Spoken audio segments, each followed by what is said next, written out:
আমরা সংবিধানে সর্বশক্তিমান আল্লাহর প্রতি পূর্ণ আস্থা ও বিশ্বাস এই রাষ্ট্র পরিচালনার মূলনীতি হিসাবে আমরা সংবিধানে এটিকে পুনঃস্থাপন করতে চাই। সাংবিধানিক সংস্কারের বিষয়টার দিকে যদি আপনারা নজর দেন, স্ক্রিনে সাংবিধানিক সংস্কার রাষ্ট্র ব্যবস্থার, জি এখানে অনেকগুলো বিষয় আছে।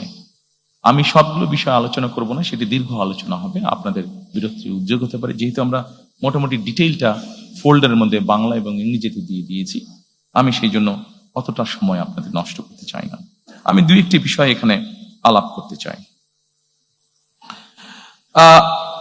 অবশ্যই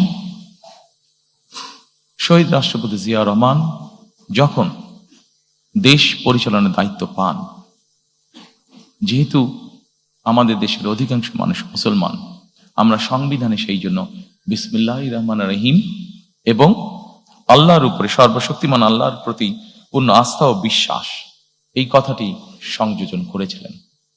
দুর্ভাগ্যবশত আমরা দেখেছি স্বৈরাচারের সময় সর্বশক্তিমান আল্লাহর প্রতি পূর্ণ আস্থা ও বিশ্বাস এই কথাটিকে সরিয়ে দেওয়া হয়েছে।